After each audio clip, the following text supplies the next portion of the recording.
নমস্কাৰ। আজি আহকচোন মই আকৌ আপোনালোকলৈ কিছু ধুনীয়া পইণ্ট লৈ আহিছোঁ।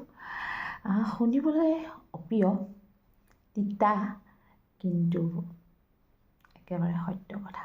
আহক, ইয়াত এটা ফাৰ্ষ্ট পইণ্টটোতে অনা হৈছে, সেন্দুৰ যিমানেই কম দামী নহওক কিয় তাৰ স্থান সদায় বহু ওপৰত। এইটোতো সঁচা কথা ন। সেন্দুৰৰ দামটোতো বহুত তেনেই কমটি ন, কিন্তু তাৰ স্থান ক'ত থাকে? আমাৰ ইয়াত থাকে ন। সেইকাৰণে কৈছে যে সেন্দুৰ যিমানেই কম দামী নহওক কিয় তাৰ স্থান সদায় বহু ওপৰত। তাৰ পিছৰ পইণ্টটো শুনিব দেই। চেণ্ডেল যিমানেই দামী হ'লেও, বা জোতা হওক চেণ্ডেল হওক, যিমানেই দামী হ'লেও তাৰ স্থান কিন্তু সদায় ভৰিৰ তলত। সাংঘাতিক ধুনীয়া পইণ্ট, শুনিব ভালকৈ। তাৰপিছত কৈছে কলম যিমানেই দামী হ'লেও, কলম হয়তো এইটো কলম বাৰু 10 rupees, কিন্তু এইটো কথা কোৱা নাই, ইয়াতকৈ বহুত দামী কলম আছে। হয়, দামী, বহুতেই দামী, কিন্তু তাত যদি চিঞাহী খতম হৈ যায় তেতিয়া সি কি হৈ যাব? আধৰুৱা। ঠিক তেনেদৰে মানুহ এজন যিমানেই শিক্ষিত নহওক কিয়, যদি আচাৰ ব্যৱহাৰ, চৰিত্ৰ, মানৱীয়তা বেয়া হয়, তেনে শিক্ষিতৰ কি কৈছে জানেনে? তেনে শিক্ষাৰ মূল্যহীন। তাৰপিছত এটা ধুনীয়া পইণ্ট আৰু এটা আছে, শুনিব। দূৰত্ব যদি বাঢ়ি যায় চেষ্টা কৰিলে কমাব পাৰি বোলে। সাংঘাতিক ধুনীয়া পইণ্ট, একবাৰ কৈছোঁ শুনক। দূৰত্ব যদি বাঢ়ি যায় চেষ্টা কৰিলে কমাব পৰা যায়, কিন্তু গুৰুত্ব যদি কমি যায় হাজাৰ চেষ্টা কৰিলেও কিন্তু ঘূৰাই নিব পৰা নাযায়। সাংঘাতিক ধুনীয়া পইণ্ট। তাৰপিছৰ পইণ্টখিনি শুনিব। আমি কিছুমান বস্তু আমি মানুহক সহায় কৰি ভাল পাওঁ বা সহায় কৰাও হয় ন, কিন্তু সহায় কৰাৰ জন্য বহুত ক্ষতিও হৈ যায় জানানে।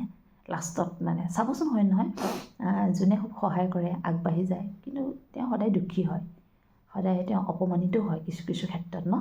আহক তাৰ ওপৰত আজি আচলতে মানুহক কাৰোবাক আপুনি মিছা কথা কৈও কৈছে, কাৰোবাক মিছা কথা কৈ কাৰোবাক হয়তো অকণমান সময়ৰ কাৰণে আপুনি সুখী কৰিব পাৰিব, বা সুখী কৰিব পাৰি ল'লে বা আপুনি জিকি গ'ল, সুখী কৰিব পাৰিলে মিছা কথা এটা কৈ। কিন্তু এবাৰ যদিহে বিশ্বাস ভাঙি যায়, সেইটো মনত ৰাখক, কিন্তু এবাৰহে যদি বিশ্বাস ভাঙি যায় তেতিয়া কিন্তু হাজাৰ সঁচা কথা ক'লেও সেই বিশ্বাস ঘূৰাই আনিব পৰা নাযায়। সাংঘাতিক ধুনীয়া পইণ্ট। বিশ্বাস আৰু সময় এবাৰেই পোৱা যায় নহয়, এবাৰ হেৰাই যোৱাৰ পিছত সি কিন্তু কোনো দিনাখন ঘূৰি নাহে, সেইটো সদায় মনত ৰাখিব। তাৰপিছত এটা কৈছে, শুনিব। আপোনাৰ সৌন্দৰ্যতাৰ কথা কৈছে, আমাৰ সৌন্দৰ্যৰ কথা কৈছে। এদিন হয়তো সৌন্দৰ্যতাই আমাক লগ এৰি দিব ন। বয়সৰ লগে লগে চাবচোন সৌন্দৰ্যতাও মানুহৰ কমি আহে ন। সেইকাৰণে এটা কথাই ক'ব বিচাৰিছোঁ, কিন্তু এটা বস্তু আপোনাৰ কেতিয়াও লগ এৰি নিদিয়ে। কি বাৰু কওকচোন? আপোনাৰ জ্ঞানখিনি। আপোনাৰ সৌন্দৰ্যতাই কিন্তু এদিন আপোনাক লগ এৰি দিব, কিন্তু আপোনাৰ জ্ঞানে কেতিয়াও লগ এৰি নিদিয়ে। তাৰপিছত এটা কথা কৈছে, সত্যৰ পথত চলিলে কষ্ট হয় সঁচা। সত্যৰ পথত যেতিয়া আমি চলোঁ ন, বহুত আমাৰ চাবচোন ঘাট প্ৰতিঘাতো আহি যায় ন, যিমান আপুনি সত্যত থাকিব চাবচোন। কিন্তু সেই পথত সফল হোৱাৰ সুযোগো কিন্তু বহুত বেছি দেই, মনত ৰাখিব। কাৰণ কষ্ট হয় বাবে সকলোৱে সেই পথে যাবলৈ আচলতে সাহস নকৰে। সত্য পথত আচলতে খোজ দিবলৈ মানুহে ভয় কৰে।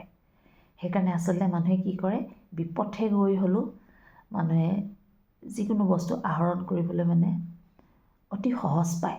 কিন্তু সত্যৰ পথটো কি হয়, সদায় কাঁইটেৰে ভৰা। সেই কাঁইটত মানুহে কি হয়, ভৰি দিবলৈ বহুত দুখ পায়, বহুত কষ্ট পায় যে, সেইকাৰণে তেওঁলোকে বেয়া পথ আচলতে লয়। সেইকাৰণে কৈছে সত্য পথত যোৱা যিকেইজন যায় তেওঁলোকে বহুত কষ্ট ঘাট প্ৰতিঘাতো পাই যায়, কিন্তু তাৰ ফলটো একেবাৰে মিঠা, বহুতেই মিঠা, কিন্তু সময় লাগে, হয় নাই? তাৰপিছতো শুনিব দেই, সাংঘাতিক ধুনীয়া পইণ্ট এইকেইটা। মানুহৰ জ্ঞানৰ পৰিচয় দিয়ে নিজৰ কথাত যোগ্যতা। সাংঘাতিক ধুনীয়া পইণ্ট, আকৌ এবাৰ কৈছোঁ শুনক। মানুহে জ্ঞানৰ পৰিচয় দিয়ে নিজৰ কথাতে, আৰু যোগ্যতা পৰিচয় দিয়ে নিজৰ কৰ্মৰে। আৰু বংশৰ পৰিচয় দিয়ে নিজৰ ব্যৱহাৰে। সাংঘাতিক ধুনীয়া পইণ্ট এইটো ন, বংশৰ পৰিচয় দিয়ে বোলে নিজৰ ব্যৱহাৰে, তাৰপিছত যোগ্যতাৰ পৰিচয় দিয়ে কৰ্মৰে, আৰু জ্ঞানৰ পৰিচয় দিয়ে কথাৰে। সাংঘাতিক ধুনীয়া পইণ্ট। তাৰপিছত এটা কথা কৈছে, পৃথিৱীত মানে কোনো এজন ব্যক্তি পাৰফেক্ট নহয়, এইটো সঁচা কথা, কোনো এজন ব্যক্তিয়ে পাৰফেক্ট নহয়, কিন্তু নিজৰ নিজৰ স্থানত সকলো পাৰফেক্ট। সকলোৱে নিৰ্দিষ্ট এটা স্থানত থাকে নে, কিন্তু প্ৰতিজন ব্যক্তিয়ে নিজৰ নিজৰ স্থানত কিন্তু পাৰফেক্ট, আৰু নিজৰ নিজৰ স্থানত শ্ৰেষ্ঠ। তাৰপিছত এটা কথা কৈছে, আমাৰ জীৱনত এনে এজন মানুহ খুবেই প্ৰয়োজন, যি আপোনাক স্বাৰ্থবিহীন হৈ ভাল পাব, আৰু প্ৰয়োজন নহ'লেও কিন্তু আপোনাৰ কাষতে সদায় থাকিব। তেনেকুৱাজন সঁচাকৈ খুবেই প্ৰয়োজন ন, সকলোকে দৰকাৰ তেনেকুৱা এজন। তাৰপিছত এটা কৈছে, মানুহক আপুনি যিমানেই, এইটো লাষ্ট ধুনীয়া পইণ্টটো শুনক, মানুহক আপুনি বোলে যিমানেই উপকাৰ নকৰক কিয়, মানুহক আপুনি যিমানেই উপকাৰ নকৰক কিয়, যেতিয়া আপোনাৰ এটা সৰু ভুল হ'ব কেতিয়াবা কিবা কাৰণত, তেতিয়া কিন্তু সেই উপকাৰখিনি ক'ত দলিয়াই পেলাই দিব ক'ব নোৱাৰিব। সেই উপকাৰৰ মানে চিন চাবেই নাইকিয়া হৈ যাব। সেই উপকাৰ কিন্তু তেওঁ অকণমানো মনত নাৰাখে। সেইকাৰণে কৈছে, মানুহক আপুনি যিমানেই ডাঙৰ উপকাৰ নকৰক কিয়, যেতিয়া আপোনাৰ সামান্য ভুল হ'ব, তেতিয়া সেই উপকাৰ কিন্তু তেওঁ অকণো মনত নাৰাখে। এইকেইটা আছিলে আজি ধুনীয়া পইণ্ট, আপোনালোকলৈ মই বাছি লৈ আহিলোঁ।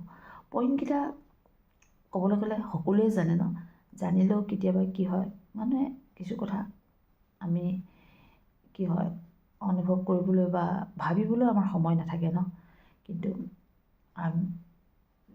এইখিনি আচলতে মই ধুনীয়াকৈ শুনি আছিলোঁ, শুনি ইমান ভাল লাগিলে, তেতিয়া ভাবিলোঁ নাই আজি আপোনালোকক অকণ মই ভিডিঅ' আকাৰে বনাই দিওঁ। সাংঘাতিক ধুনীয়া পইণ্ট এইখিনি শুনিব, আৰু যদি মোৰ ভিডিঅ'টো ভাল পায় লাইক শ্বেয়াৰ কমেণ্ট কৰিবলৈ নাপাহৰিব, আৰু যদি নতুন কোনোবাই চাই আছে প্লিজ মোৰ চেনেলটো ছাবস্ক্ৰাইব কৰি থৈ যাব। আজিলৈ নহ'লে ৰাখোঁ, নমস্কাৰ।